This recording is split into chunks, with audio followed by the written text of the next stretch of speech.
Welcome back to the Classic and Current Gaming Podcast, a weekly podcast where we look at the history and development of video games. I'm your host, RxDude22, and this is getting near the end of Season 2 of the podcast, where we're looking at Season 7 games for the Retro Gaming League.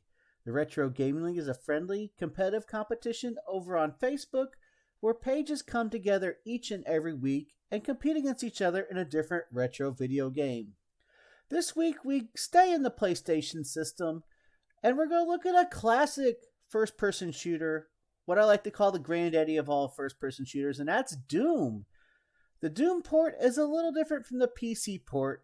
For a little more information on the PC port, you can go back to Season 1 of the podcast, Episode 5, where we look at the PC version of the game. But today, we're going to look at the PlayStation 1 version and show you the differences and nuances. Let's dive right into the episode.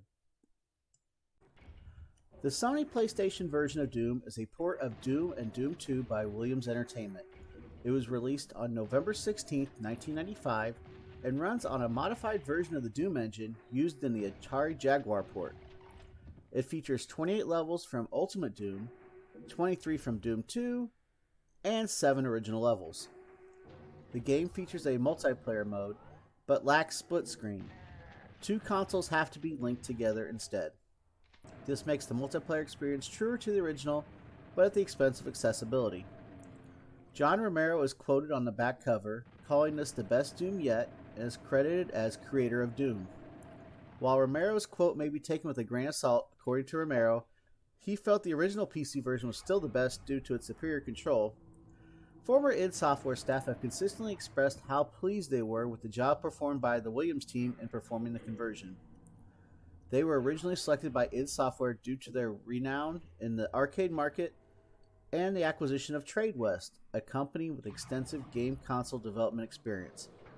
It was followed shortly by a port of Final Doom, reusing the same engine and most custom resources. This version was also later used as the base for both the Sega Saturn port and Doom 64. Gameplay. The rendering engine has been rewritten to utilize the PlayStation's 3D hardware. This renderer allows enhancements such as high color depth, alpha blending, colorized sectors, and animated skies. Unlike the Jaguar version, this version does not render double wide pixels and therefore preserves full horizontal resolution. Rather than being split into episodes like the PC version, the levels from Ultimate Doom are lumped together into one continuous episode, splitting the game in two halves between the Ultimate Doom and Doom 2 levels. Doom 2 also lacks its intermission text screens. The original Doom levels are based on the Jaguar version, and therefore, as with all ports based on this version, the simplifications to the map geometry and texturing versus the PC version are carried over. The maps from Ultimate Doom's Episode 4 and Doom 2 contain fewer changes. The number of unique textures and monster types per map is lower than in the PC version on account of limited VRAM space. Furthermore, large vertical heights have been reduced to account for a render limitation where textures can only tile once vertically before being stretched instead. While the frame rate is higher than its contemporary console ports, there is still noticeable slowdown in certain levels, particularly when playing on the higher difficulty settings. As a feature unique to the PS1 and Saturn ports, monsters from Doom 2 appear in Ultimate Doom levels when the game is played on the ultraviolence skill level. Also, Megaspheres can be found in the exclusive PS1 Saturn Ultimate Doom levels, Map 29 Twilight Descends, Map 30 Threshold of Pain, and Map 57 The Marshes, with the latter additionally featuring a super shotgun. Several other exclusive maps are included: Map 54 Redemption Denied, Map 58 The Mansion, and Map 59 Club Doom. Some enemies such as the Baron of Hell, Mancubus, Cyber Demon, and Spider Demon appear less frequently. Enemies. The game features a new flag that can be applied to monsters, turning them into nightmare monsters, a feature which is exclusively used in this port to introduce the new nightmare specters. While the regular specter looks like a partial invisible demon, the nightmare specter is subtractively blended and is harder to kill due to having twice the hit points of an ordinary Spectre. Demons, Spectres, and Nightmare Spectres can infight each other in this game, as was possible in PC version 1.4 and earlier. There is no Archvile because the developers felt they could not do him justice on the PlayStation because it had twice as many frames of animation as other monsters. The final boss from Doom 2 is not in the game. As the corresponding secret maps are missing, the game lacks the Wolfenstein SS and Commander Keen enemies. As in the Jaguar port, enemies from Doom do different amounts of damage as compared to their PC counterparts. For example, a zombie man's pistol shots can inflict up to 24 damage, as opposed to the normal maximum of 15. Some enemies are also referred to in slightly different terminology in the game's manual. Zombie men, again as an example, are referred to as former soldiers rather than former humans. The game's version of the Revenant is considerably easier to tangle with than its PC counterpart. Its running speed is approximately half normal and is akin to a zombie's or imp's pace. While it only fires homing missiles, the missiles are also slower and easier to avoid. Unlike the PC version, the Hell Knight and Baron of Hell monsters can infight in this game. Differences from PC. All the gameplay, texture, and map changes from the Atari Jaguar version have been retained for the original Doom maps. Less significant changes were made to Thy Flesh Consumed and Doom 2 maps. However, some of the larger maps were cut from the game. Many animations had frames cut, making them seem choppier, one apparent example being rockets fired from the rocket launcher. Some maps feature a new animated flaming sky. The screen resolution was changed from 320 by 200 to 256 by 240, which is stretched to roughly 293 by 240 via NTSC rasterization.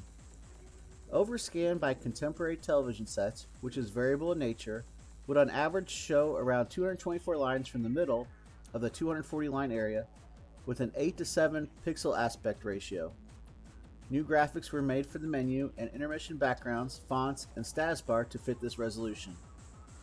The aspect ratios of the in-game geometry and sprites are not consistently adjusted. However, architecture appears considerably flattened relative to its PC appearance, while sprites are scaled differently and appear more faithful. The sound effects are different from the PC version and were later reused in Doom 64. The PlayStation's SPU's reverberation features are utilized both for sound effects, mainly in closed areas, and soundtrack. All weapon sprites have been reduced in size. The Super Shotgun suffered in particular and was redrawn for the American and European versions of Final Doom, giving it a, quote, sleeker appearance. Different status bar. The one used in this game has a darker tone, more black rather than the gray in the original, and does not feature the listing of the remaining ammo of all types on the right side like the original. There is no Nightmare skill level. There's different cheat codes in this version of the game. Passwords are used for loading, while they store numbers as map level, skill level, health, armor, and ammo. The numbers for the latter three tend to be rounded. There is no memory card usage. Spectres do not, quote, shimmer, but are instead rendered using translucency. This is because the partial invisibility effect is difficult to reproduce using such a render. Though the back of the box touts a high frame rate, the game in fact runs slower than its PC counterpart by design, targeting a 30 Hz frame rate for rendering and 15 Hz game logic. Empirical testing shows few levels are actually capable of reaching the target frame rate, most averaging in the 20s, and a few dipping as low as the single digits during intense gameplay.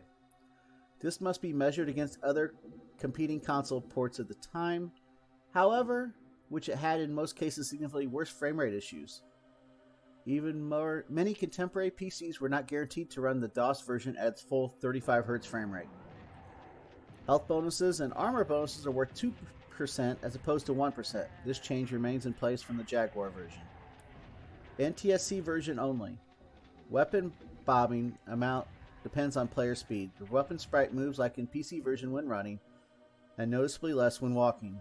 And direction. When strafing, the weapon sprite moves to larger distance to one side, then to much smaller distance to the other side. When walking over damaging sector, The player's face changes to STF kill immediately, even if no damage is being taken. The player's face does not change to STF kill when firing weapons for a prolonged time, other than a change gun and plasma rifle. Development. Byron Cook, co-founder of TradeWest and a business manager at Williams Entertainment, was longtime friends with id Software businessman Jay Wilbur. Wilbur and John Romero met with Cook at the Williams office in Houston, Texas, initially to discuss a desire to develop a version of Doom for what was then known as the Nintendo Ultra 64. Because Nintendo had not yet provided any information to developers about the hardware, nor committed to any firm release date for it, Byron suggested that in the meantime, Williams could also develop a version of Doom and Doom 2 for the Sony PlayStation console.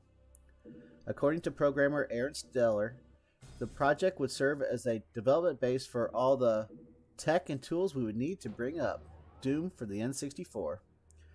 Having no previous experience with 3D graphics hardware, Sealer temporarily moved to the id Software offices in Richardson and took an office next door to John Carmack, where he would learn directly from the senior id Software programmer both about the Doom source code and 3D graphics in general.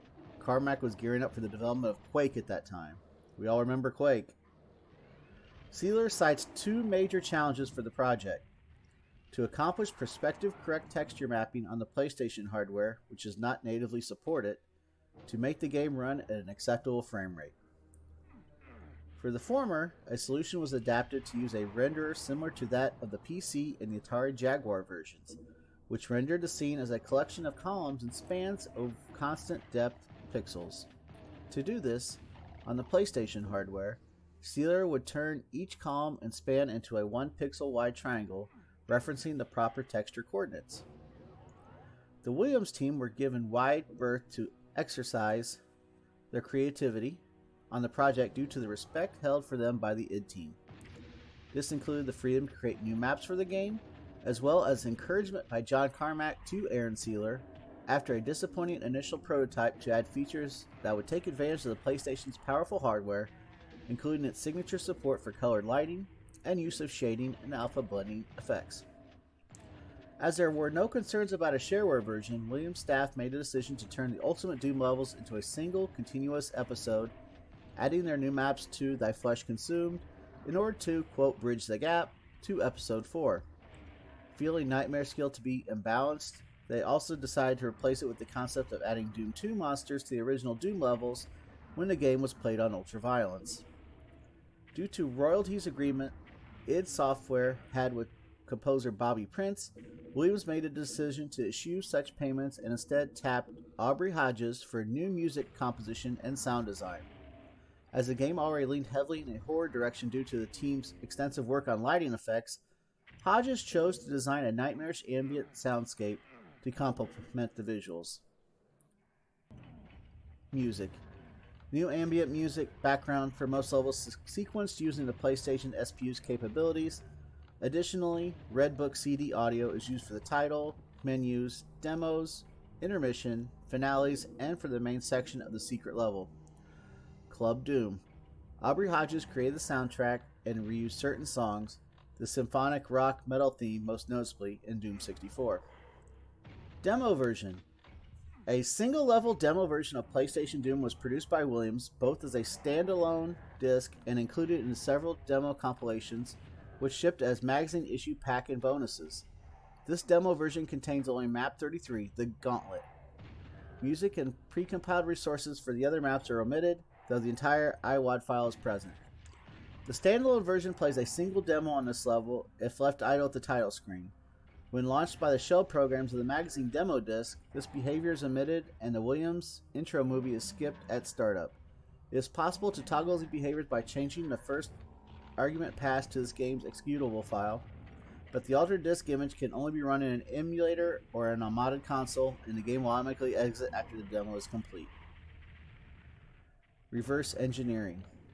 The PlayStation port was used as a base for the Sega Saturn port with drastically inferior performance, Doom 64, and the PlayStation port of Final Doom.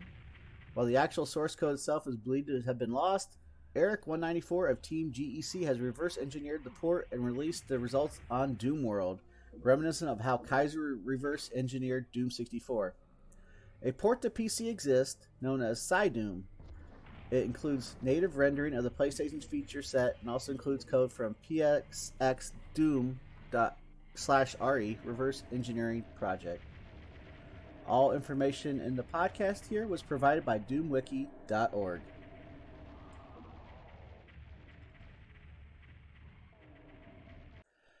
And that'll wrap up episode 27 of the Classic and Current Gaming Podcast, where this week we looked at Doom for the PlayStation 1. The podcast can be seen and heard multiple ways. You can watch it weekly on YouTube, or you can listen to it on Spotify or your other favorite listening platform as well. The next episode of podcast will be the final regular season game for the Retro Gaming League for Season 7, and that's going to be Castlevania Chronicles. We'll have it for you here in 2 weeks' time. It's been RX-Dude22 from the Classic and Current Gaming Podcast signing out. Keep on gaming. See you on the next stream. Be good to each other, and you'll hear me on the next podcast. We'll see you in 2 weeks, folks. Everybody have a great day, and we'll see you next time. Take care, everybody.